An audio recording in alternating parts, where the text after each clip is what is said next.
Today, we're diving into a topic that's more relevant than ever: credit card fraud.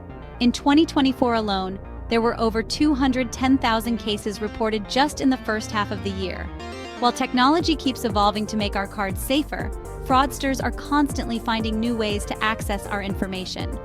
But don't worry, in this video, I'm going to break down the best ways to protect yourself against credit card fraud and what to do if you find yourself a victim. With all the ways we use our cards, swiping, inserting, or tapping, it's easy to feel safe. But credit card fraud remains a game of cat and mouse. A recent survey even showed that 60% of cardholders have experienced fraud at least once, and almost half have faced it multiple times. So let's talk about why prevention matters and some strategies to protect yourself. Now you might think, well, if my bank covers unauthorized charges, why should I worry? Good question. Maria Christina Hayden, a cybersecurity expert, says there are several reasons.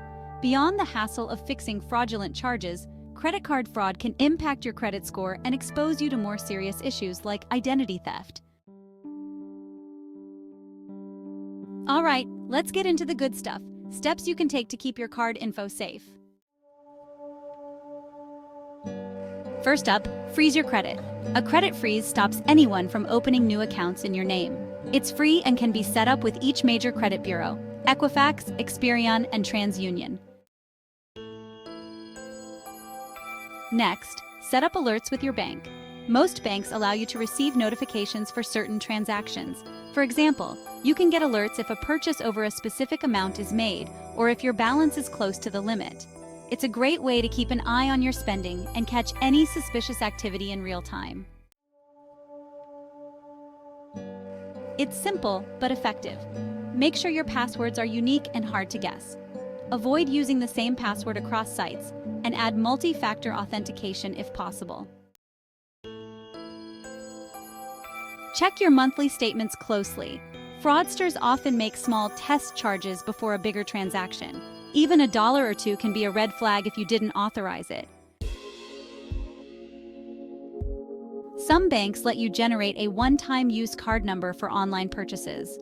This way, if your card info is compromised, it's only that virtual number at risk, not your actual account.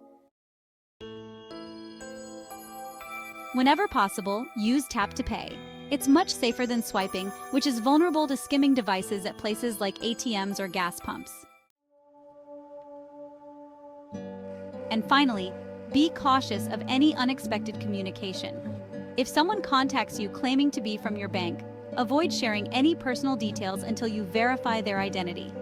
Always call the number on the back of your card to be sure you're speaking to your bank. Now, what if the worst happens? If you notice unauthorized transactions, take action right away.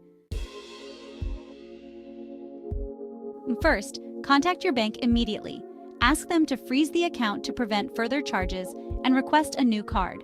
The Fair Credit Billing Act limits your liability to $50, so even if the fraudster spends thousands, you won't be held responsible for most of it, and many banks offer zero liability, meaning you won't owe a penny. If you spot any incorrect charges, you also have the right to dispute them under the Fair Credit Billing Act. Just send a written dispute to your bank within 60 days, and they're required to resolve it within 90 days. All right, that's a wrap. I hope these tips help you stay one step ahead of fraudsters. Remember, a little vigilance can go a long way in protecting your finances. If you found this video helpful, don't forget to like, subscribe, and share it with anyone who could use these tips. Stay safe and see you in the next video.